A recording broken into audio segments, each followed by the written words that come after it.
подходим к самому крупному острову Испании – Пальма-де-Майорка. Он входит в состав Балиарских островов. С древних времен остров был объектом захвата многих народов. Здесь в разные времена жили мавры, пираты, римляне, вандалы, византийцы и арабы. В 1229 году остров был взят войсками орегонского короля Хайме Завоевателя. Современное название острова произошло от Баларис Мейджор, переводится как «главный из Балиар», который использовали древние римляне.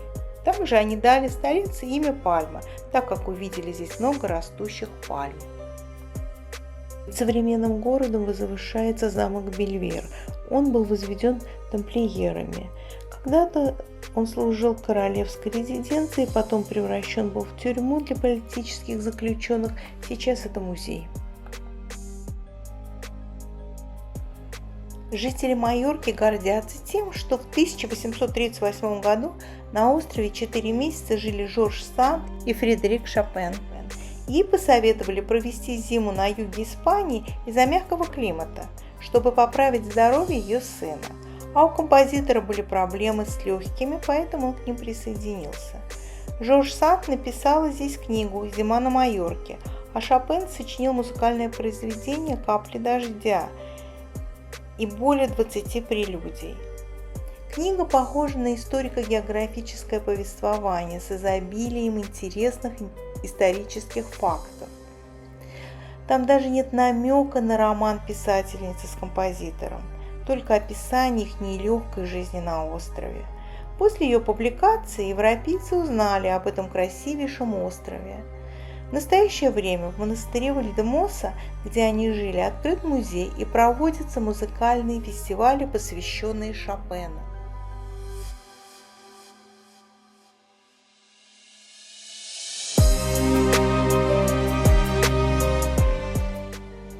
С кормы теплохода открывается вид на Пальмский собор, куда мы скоро и поедем.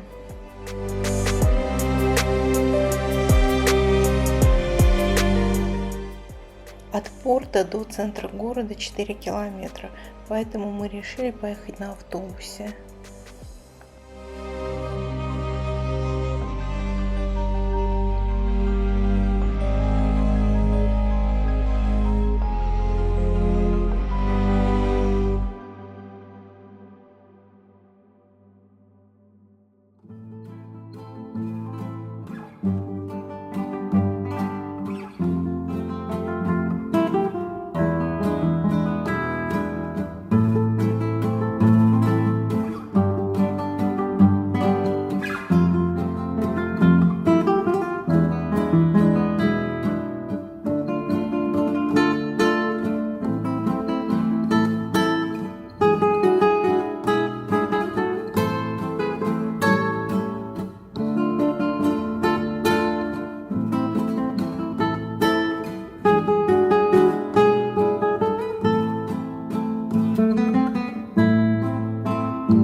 Ветряные мельницы – традиционный символ Майорки. В XIX веке их насчитывалось около 4000. Кстати, сейчас в мире всего 2 города, где сохранились ветряные мельницы – это Пальма и Неаполь.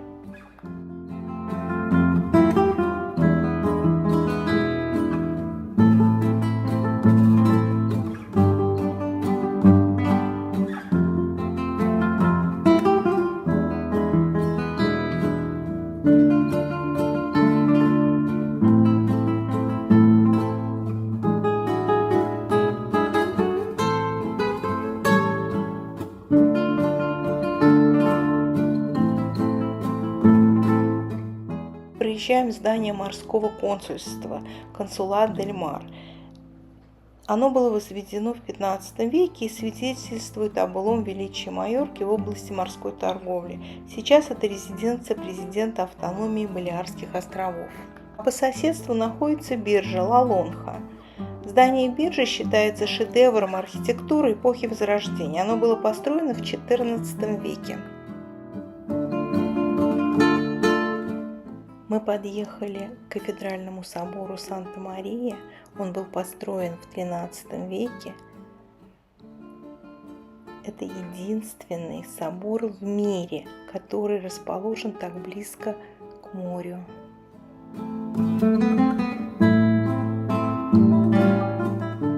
С левой стороны от собора находится дворец Альмудайна. Это действующая летняя резиденция короля Испании.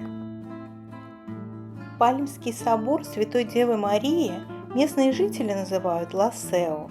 Он является одним из крупнейших памятников готической архитектуры Южной Европы.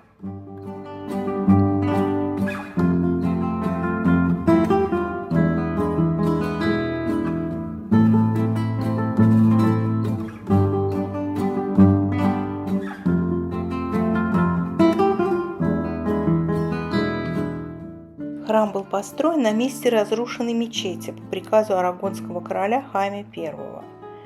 В нем было проведено несколько реставраций и реконструкций. В одной из них принял участие сам Антонио Гауди.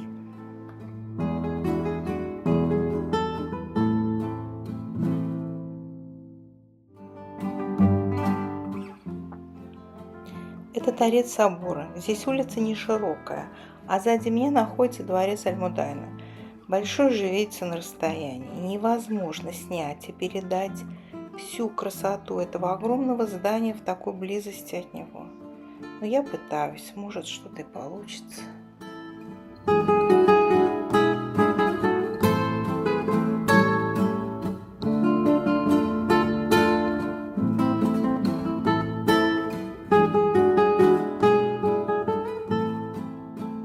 Вот мы зашли в кафедральный собор.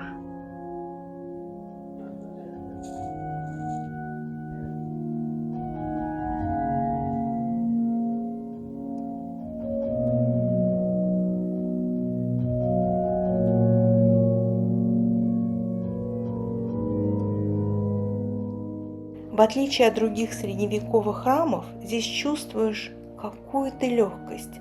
Это ощущение создает игра света, проходящего сквозь многочисленные витражные окна.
Вот эта красота является самым большим витражным круглым окном в мире. Местные жители называют его розетка. Диаметр ее 13 метров, а площадь составляет почти 100 квадратных метров. Особенность этого окна в том, что оно состоит из более 1000 разноцветных стекол и 20 треугольников, которые образуют идеальную звезду Давида.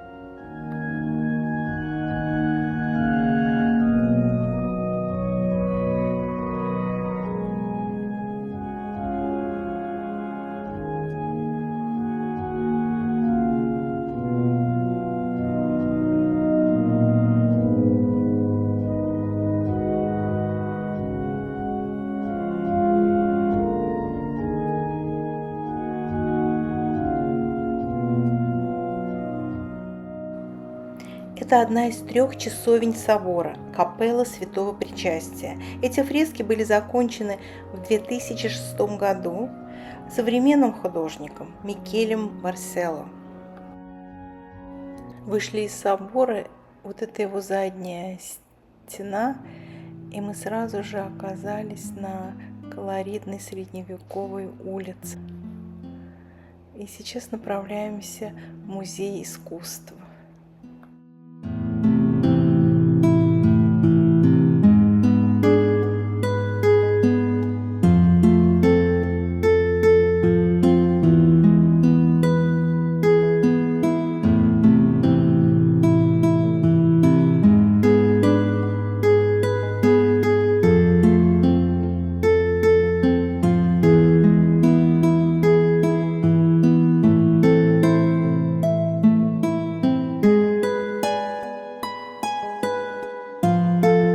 Хочешь сказать? На карте Пентаклей точно такая символика. Голубь дает благодать. Небо. Точно такая Это шапочка архиепископа.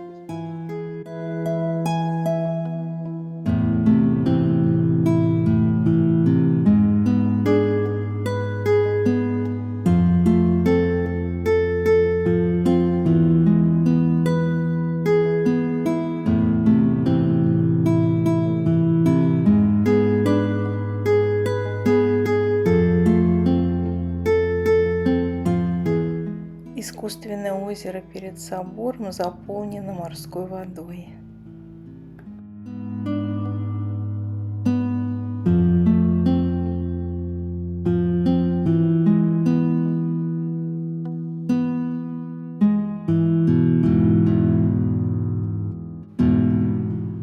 Дворец Альмудайна.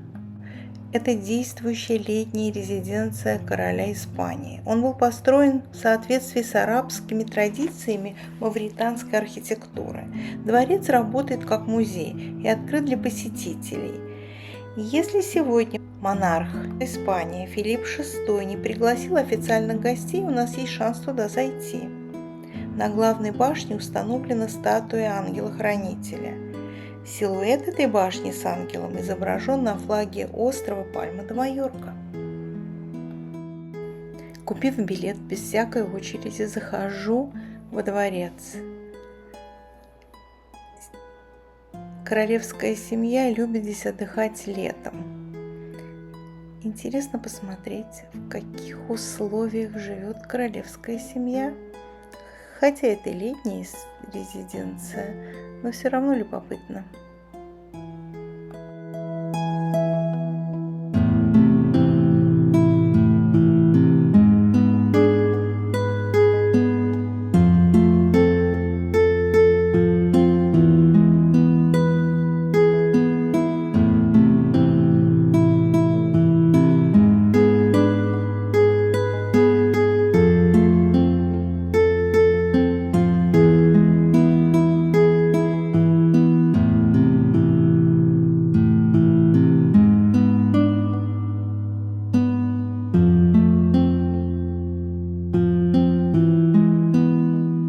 Большая комната во дворце.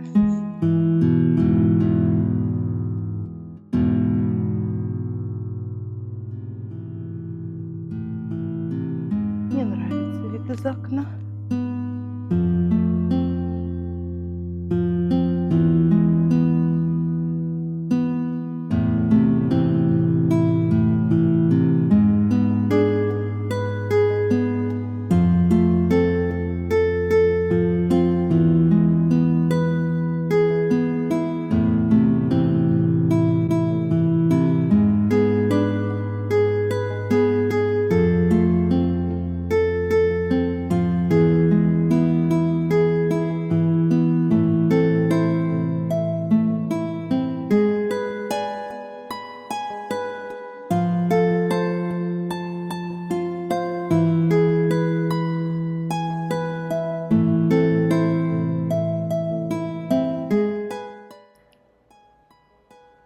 Выхожу на веранду дворца, и отсюда открывается очень красивый вид на Лазурную бухту.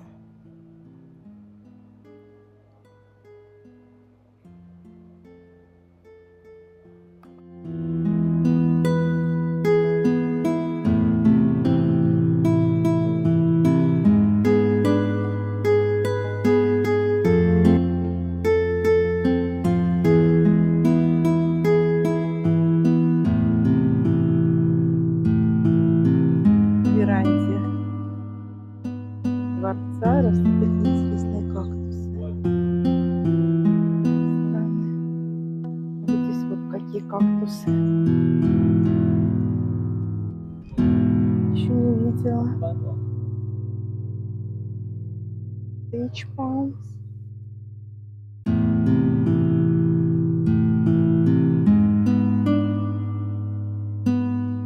Сейчас с другой стороны дворец. Он таки большой.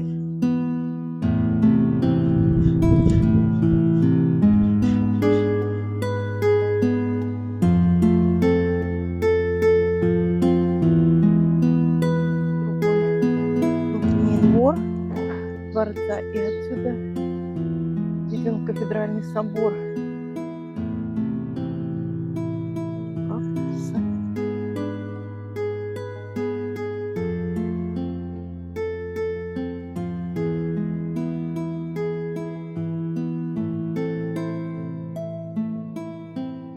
Вон там вход на второй этаж.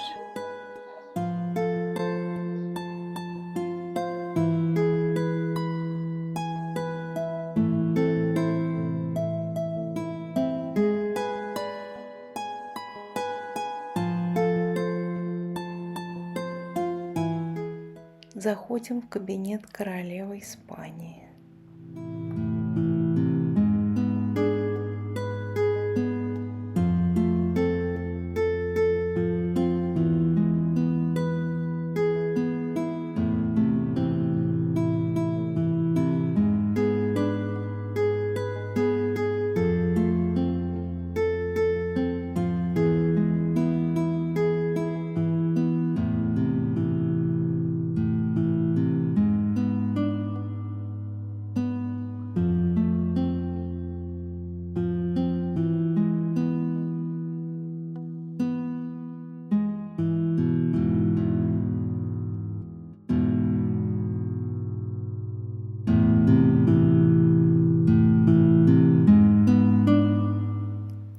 Кабинет испанского монарха.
Возле торцевой стены дворца Альмудайна расположен королевский сад, куда мы сейчас и заходим.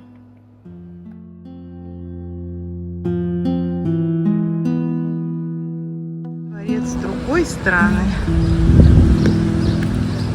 Да, за один этот запашок можно родину продать.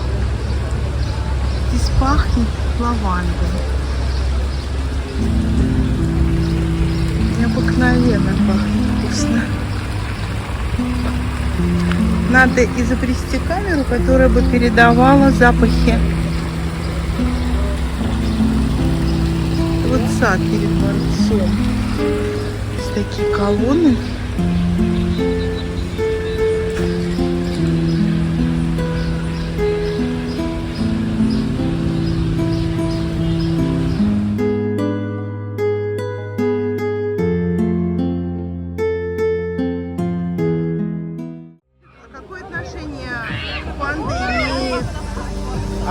К Испании костюма не было. А ему не жарко? Ну, забавно. Еще и танцует. Давай. говори, я так Здесь очень много китайцев. А, Здесь сейчас русские без санкций. Оба Деда Мороза брали. понятно. Бульвар Пассея де Борн. Его заложили на месте бывшего русла реки, посадили платаны вдоль улицы в XIX веке.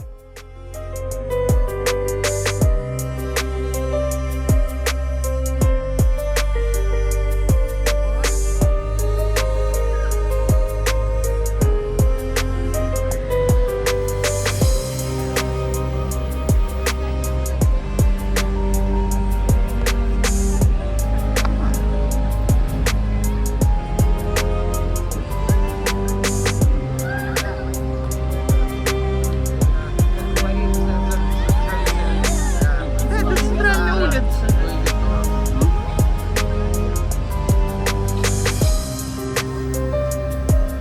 Поймай один мыльный пузырь.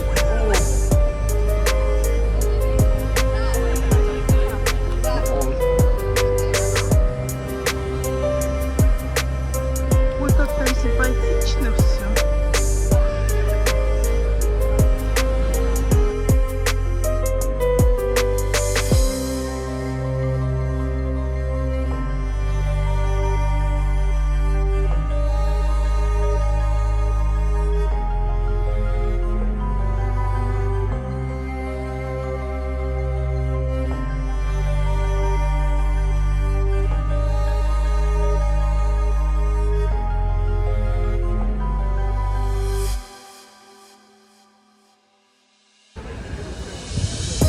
Смотри, какие дома красивые, какие балконы.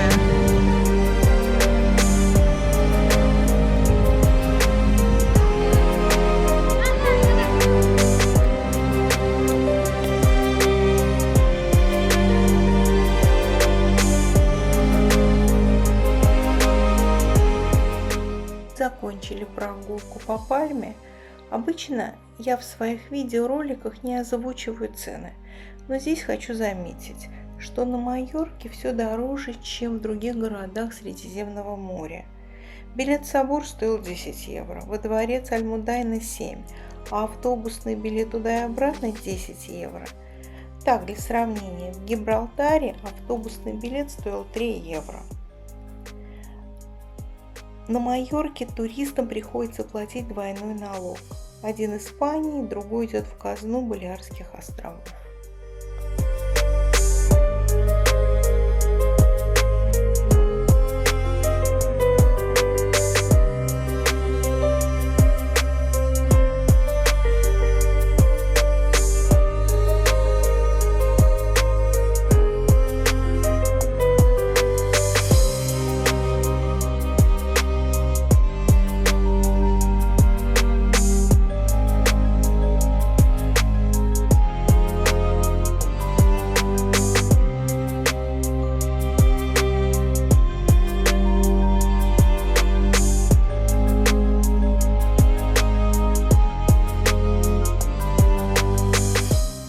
Прощаемся с замечательным островом и великолепным грандиозным собором Святой Девы Марии. И в сопровождении парусников отплываем и держим курс на Барселону.